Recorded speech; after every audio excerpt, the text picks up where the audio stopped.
Hello, everyone, and welcome to the Neurodiverse Teacher Podcast. I am your host, Dr. Kristen Eccleston, aka the Neurodiverse Teacher.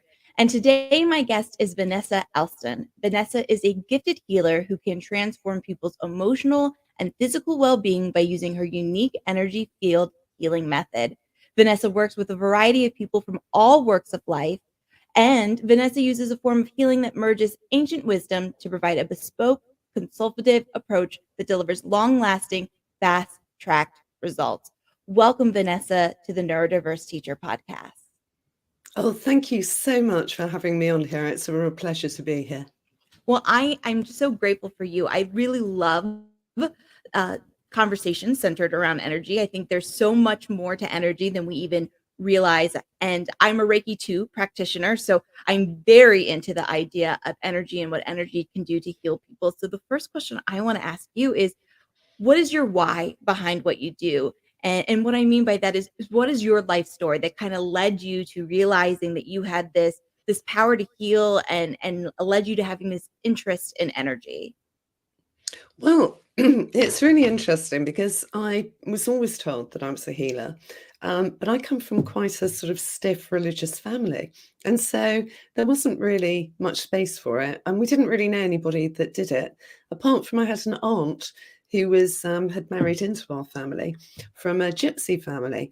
But her gift had been so extraordinary that it had made her an outcast. So she went to live in Australia in the middle of the bush. So I didn't meet her till like years and years later. Anyway, I was quite happy and busy being a very successful businesswoman. You know, I had an award-winning interiors business. I was flying all over the place. It was really, really exciting. And then one day I woke up and I just couldn't move. I couldn't, when you get up in the morning, just be so grateful for when you swing your legs out of bed and stand up, because when you can't, it's horrific. And I really couldn't. And it took me about an hour and a half to get out of bed. It was a nightmare. Anyway, so went to the doctors, ended up at the hospital. They did loads of tests and they said, you've got degenerative arthritis. And get ready, you're going to end up with a stick and then probably in a wheelchair. And I thought, no, I'm not.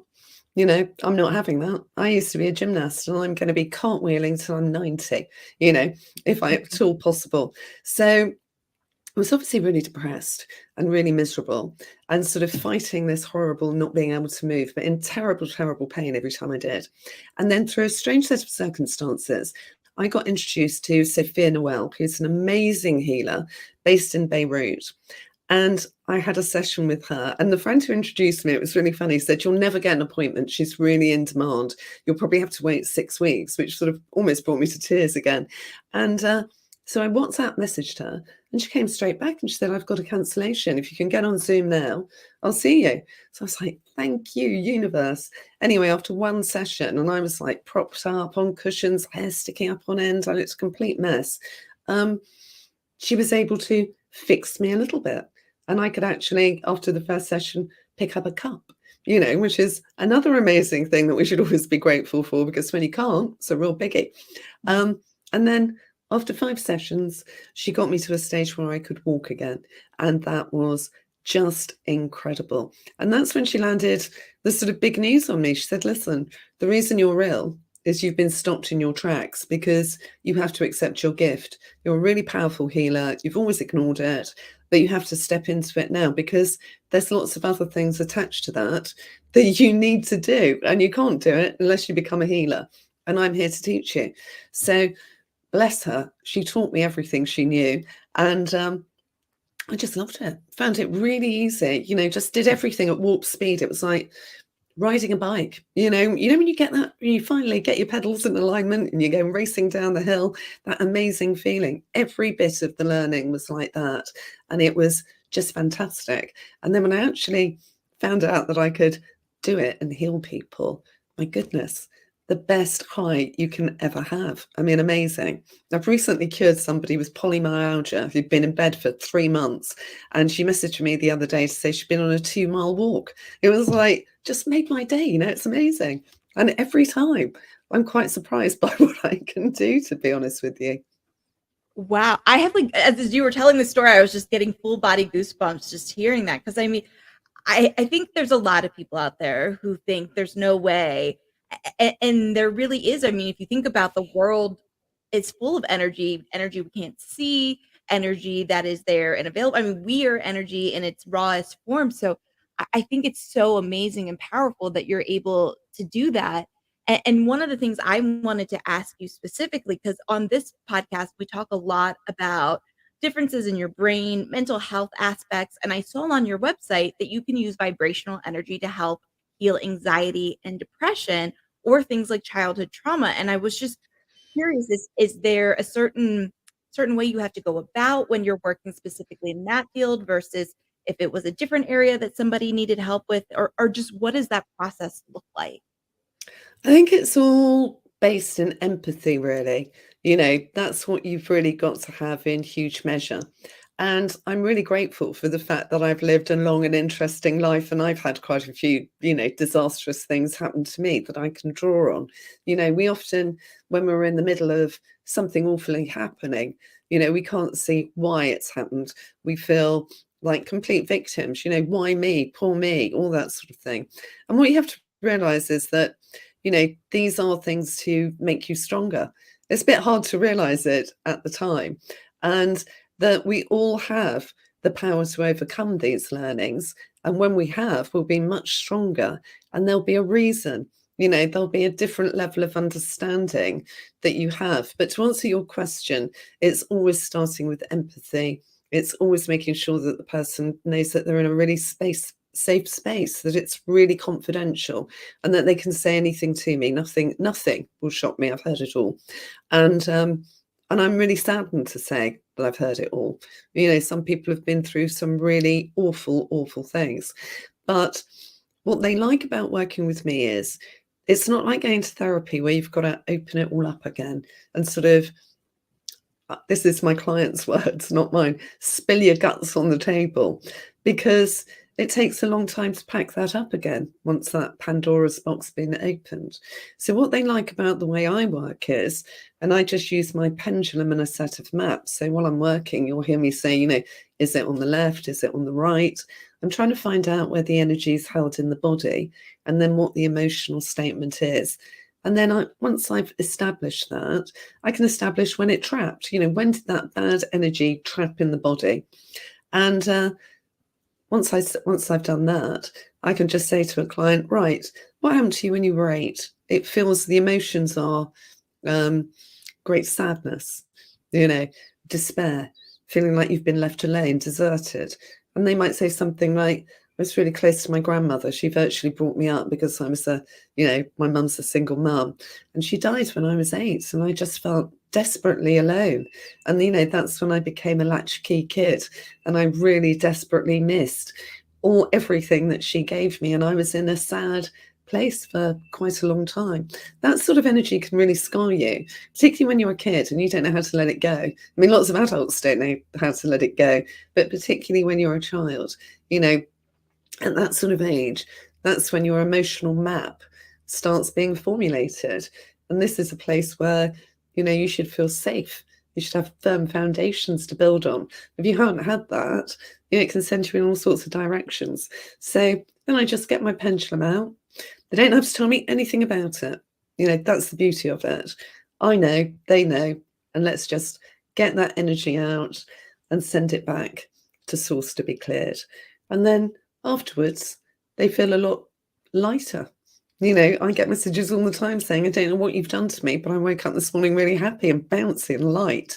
I've been singing in the shower. I haven't done that for months. I feel, if I'm working with someone with no confidence, for instance, they'll say, I walked down the street today, I felt like a rock star.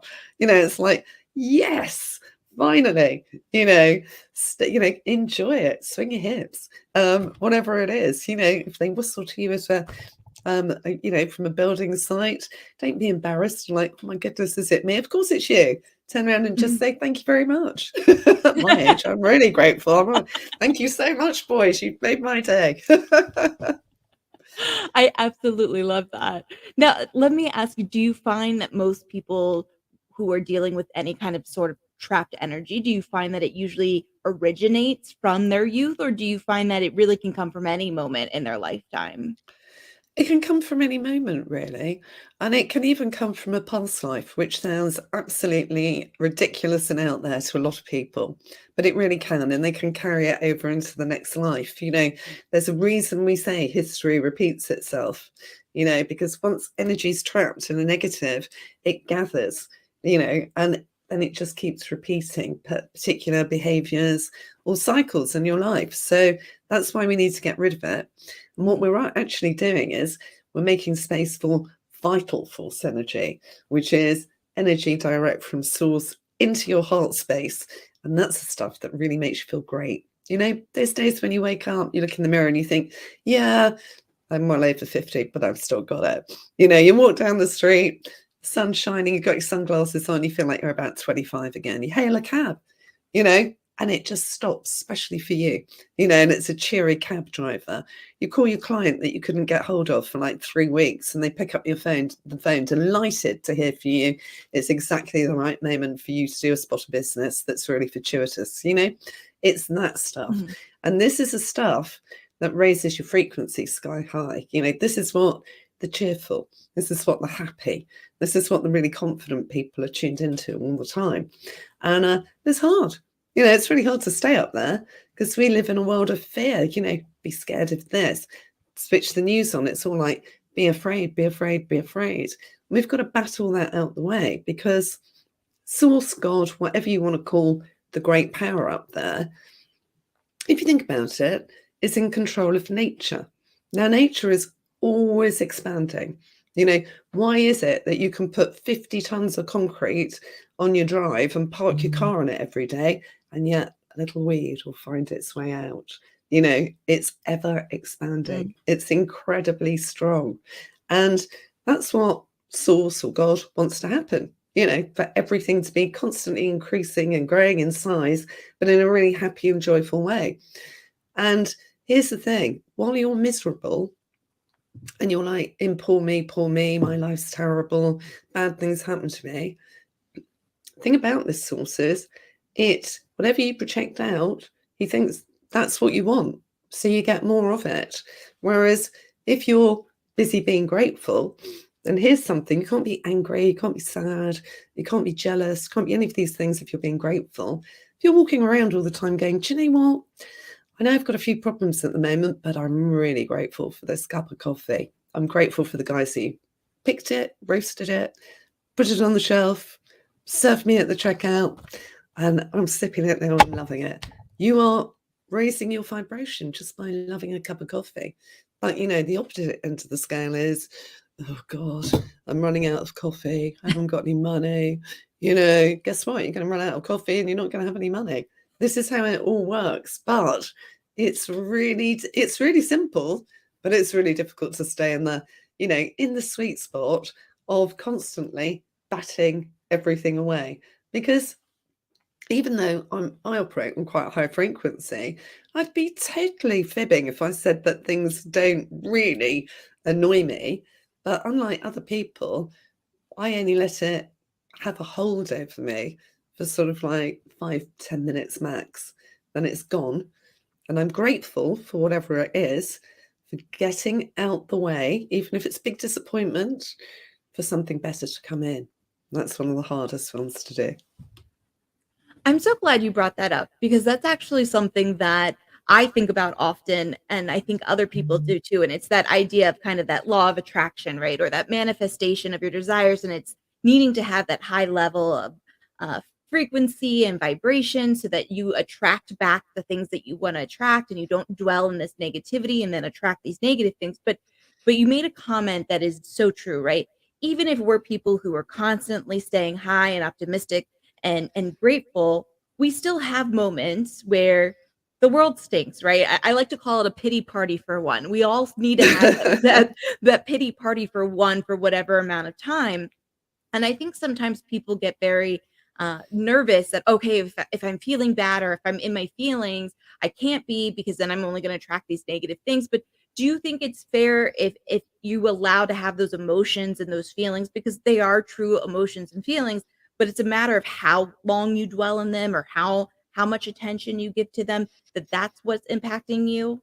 if it as far as that negative energy or attraction goes?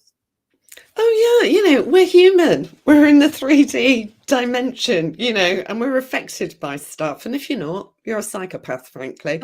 So let me give you an example of this. I've been working on a project with somebody very closely for quite a long time, and they're a music producer. And we were just about to launch. We're about 2 weeks away from launching this project, and they didn't pick up the phone. They emailed me, which I just thought was very discourteous, to tell me that their music career had really taken off and they wouldn't be able to do the launch with me at all now, and we'd have to put it off for up to a year. Well, I expected a bit more than that. And because I am human and because I am normal, I was furious. I'd be lying if I didn't sort of, say I slammed my phone down, called the person a few choice words, went and had a bit of a stomp about a bit. I live in the country, drove my little Mini down some windy roads really, really fast, and with some very loud rap music on to sort of, get it all out. Right. And then I came back and I thought, right, let's remember what you do for a living, shall we? Let's remember what you preach. Let's be grateful for the fact that that person has moved out of the way to let something much better come in. Hard, very hard, because I was still in. Anyway, managed to do that, managed to let it go. I'm sitting in my kitchen. It's about 10 o'clock at night, and I drop my phone. It puts me onto a Clubhouse room. I haven't been on Clubhouse for about a month. I end up in this fantastic room run by Jay Nolan, and a guy called Stackpack comes on. And this is quite a businessy room. And this guy's a bit hip hop, he's about a bit yo, what's going on, all that sort of thing. And I thought, who is this dude? Because everyone's giving him loads of respect. And he's completely different to everybody else on the room.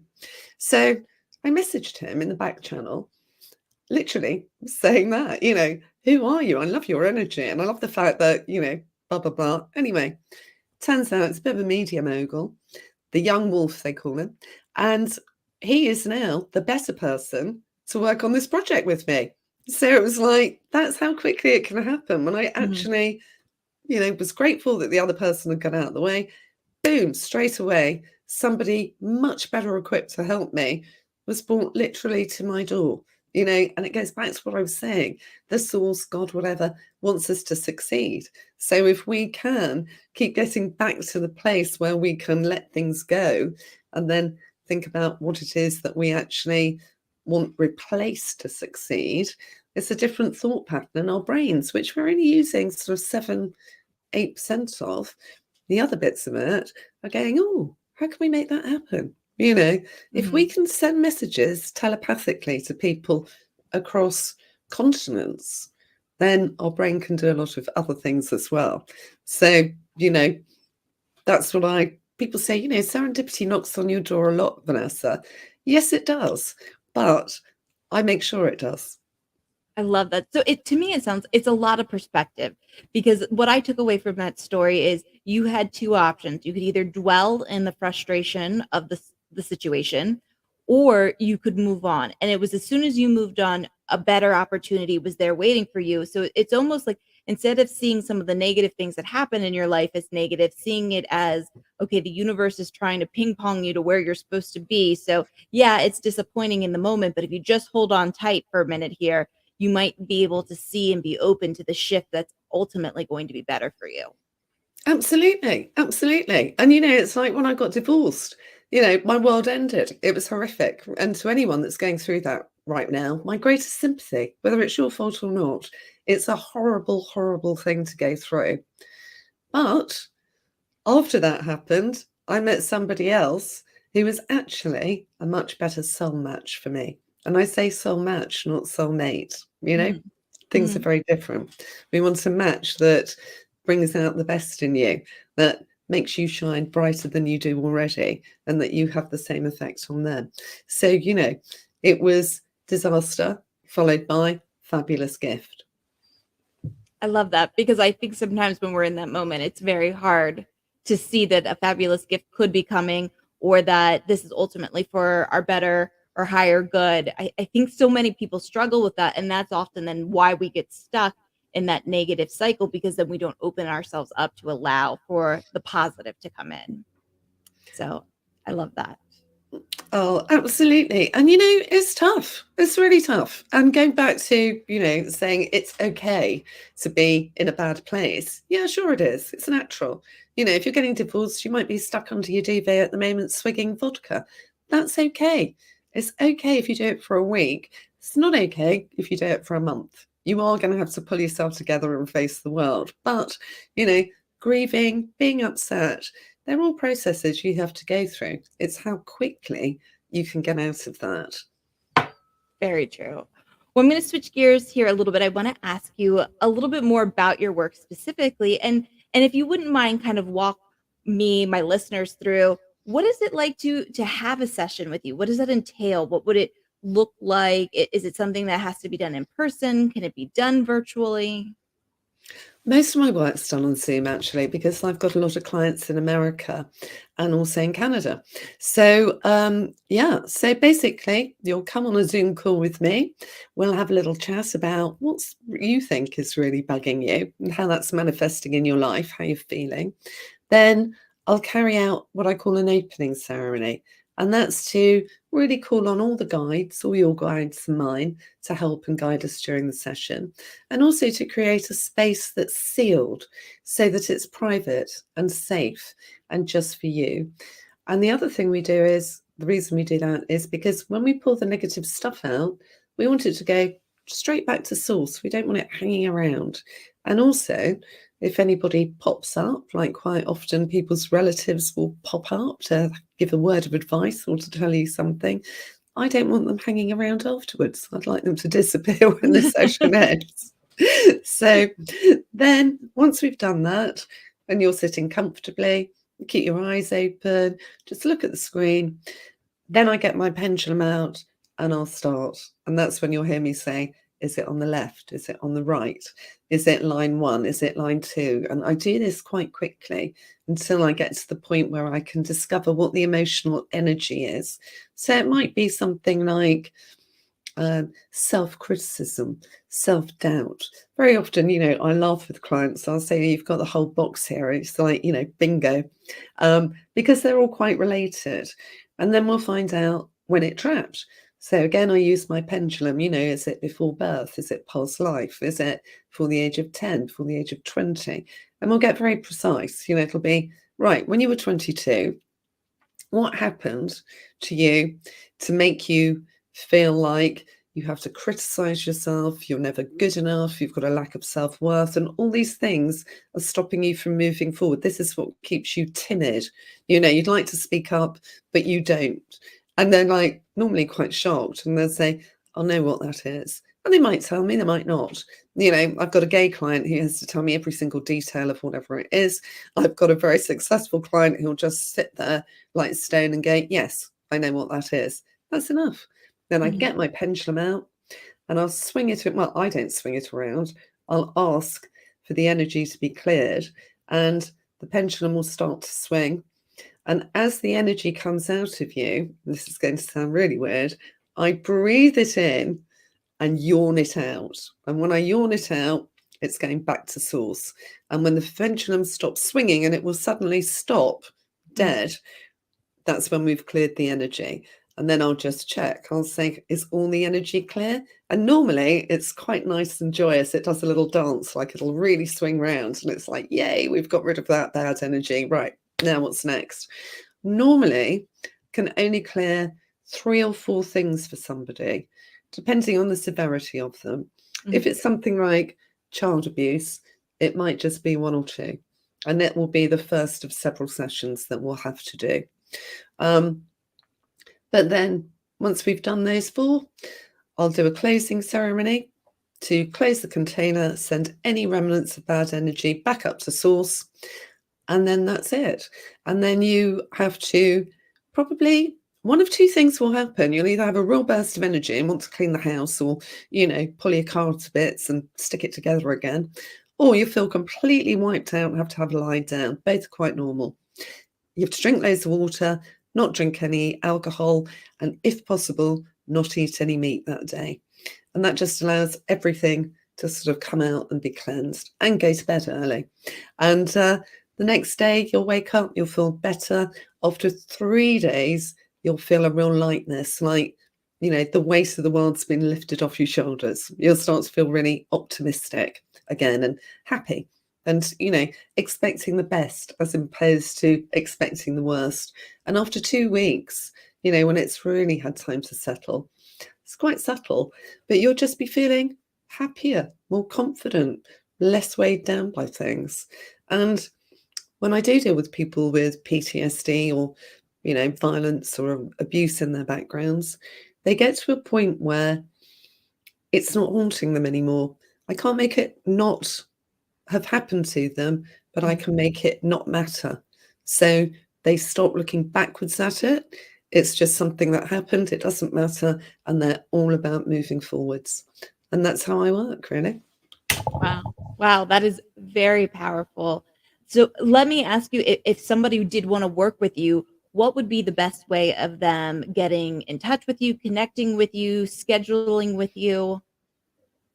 Well, you can go via my website, vanessaelston.com, and you can click on the You Can Book Me link and book a discovery call. It's completely free. 30 minutes to just have a chat about, what it might be, what do I expect from somebody like you? Because, a lot of people think I'm a bit of a woo-woo sage wafter, etc.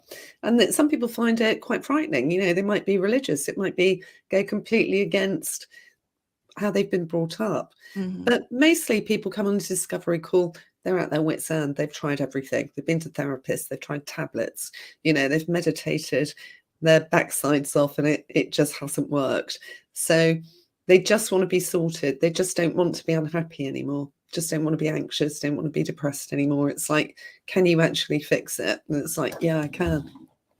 And what are some of the things? I know I mentioned the childhood trauma, the anxiety or depression, but that's nowhere near all the offerings you have on your website. So what are some of the things that people do come to you that are looking for the healing in specific areas? Well, actually, I do have a lot of people that have had child abuse in the background, so they want to be free of that. I have a lot of women come to see me that have had violent partners, that have spent years being abused. And it's not just about being hit, it's about the constant being put down. So they'll come to me first to be healed, and then generally I'll work with them to reestablish their confidence. I work with service people who suffer from PTSD. That's those horrible flashbacks that can cause incredibly frightening behavior for their families. And we just go back to the point that it trapped. And again, we make it not haunt them and not matter anymore. It's just something they did, something they experienced, and it's in the past. And now they're moving forward. What else? Oh, yeah. I have a lot of people come under the guise of, I just thought I'd give it a go because it might be good for some of my clients. And there's absolutely nothing wrong with me, of course. And then, and this is normally men, I hate to say it. And then they're my best clients, actually, because they can't believe the change I've made. And I'll identify things that are keeping them stuck in a lack of confidence, keeping them stuck in imposter syndromes. An awful lot of really rich, successful people that are just waiting for somebody to tap them on the shoulder and say, I know you're a fake. It's incredible. And you think, but you're so successful, you're internationally successful. You've got so much money. And they're like, yeah, but I feel like that's going to happen anytime. Someone's going to find me out. So it's about shifting them to actually feel like they're worthy of everything they've achieved, and really sometimes getting to a point where they can stop being so driven, because they can accept their success and maybe they can now shift into the retirement their wife's been waiting for years, just chilling out and going traveling or something. I do Akashic Records readings. Very, very important. Who are you at a soul level? Who are you really? Because lots of people are acting out lives that aren't in alignment with who they really are. And I'll give you an example of this. I had a surgeon, fabulous, top of his game, one of the top 4 in his field internationally. 5 failed marriages, really miserable, anxious and depressed all the time, drinking like a fish. So we went back and we looked at his Akashic records. And he was from a family that really pushed him into, you've got to have an ology, you've got to be a surgeon, you've got to be this, blah, blah, blah, blah, blah. What he'd actually always wanted to be was an artist. So it turned out, guess what? That his Akashic records showed that his first energy center was 5, divine communication, art, photography, writing, speaking, communicating on all sorts of levels. So I said to him, listen, you're rich enough right now to just take a sabbatical. Take a sabbatical, rent a studio, get loads of paints, go crazy. Just go mad for 6 months, see what happens. So off he went and did it. He's walking along the beach one day. He bumps into a really old friend he hasn't seen for 40 years. He says, oh, what are you doing? He says, oh, I run an art gallery in New York. He said, oh, how bizarre. I've just given everything up to be a painter. Or, I've told everyone I'm taking a sabbatical. So he said, I'd love to see your work. Pops along, thinks it's amazing, holds a private view for him. Virtually everything sells overnight. And hey, guess what? He should have always been an artist, and now he's making, he made serious money, but in a really short time, he's making half as much as he did as a world-class surgeon, which is still in my books an awful lot of money. So, he's now met the love of his life. He's never felt like he's had love at this level. And he's enjoying life like he never has before. And thank goodness, because he's in his 60s. He's wasted a lot of time being a people pleaser and not doing what was really true to him and, how he felt in his heart. Wow. That's an amazing story. I love stories like that because I think it also shows this level of, he kind of took a leap of faith. And sometimes I'm so afraid because we're not happy. Right? We're not happy. We feel stuck. But that idea of having to take that leap of faith, which could ultimately lead to our happiness, is also really scary. And it's almost like, well, I'll just stay back where I'm miserable because the idea of taking that leap of faith is super scary. But sometimes it's what ends up leading to your ultimate happiness. So I love hearing a story like that because I think it sends a really great underlying message to a lot of us too. Well, yeah, and here's another thing. I've got a client who has been depressed for years. When I say years, like 30 years. And one of the biggest problems with lifting her, or rather shifting her out of that state, was that when we did, it felt so uncomfortable that she didn't know what to do with it because she was used to feeling miserable all the time and using that misery as an excuse not to go out, not to join in, to stay away from everybody. And now she was really nervous because she really wanted to go to that party, but she'd been withdrawing for so many years. So my job then was just to, and quite a lot of it, to be honest with you, was just giving her permission to go. It's like, you can do this, you're fabulous, go off there. Because do you really want to go back there again? Why don't we just give this a little go? Let's go to the party, and if we don't like it, let's leave. But I tell you what, set a little alarm on your watch for an hour once you walk in. And if when that hour rolls round, you're actually enjoying yourself, why don't we set it for another hour and see what happens? She ended up staying for 4 hours, having a whale of a time, hooking up with loads of people she hadn't seen for ages, who were delighted to see her. With a lovely message the next day, that was great. I was like, yeah, should we do it again this week? Should we try that out again? And it's just that sort of thing, it takes baby steps. Even when you've got, you've healed yourself, to shift into a different way of living. But as long as you just keep trying, it'll get better and better.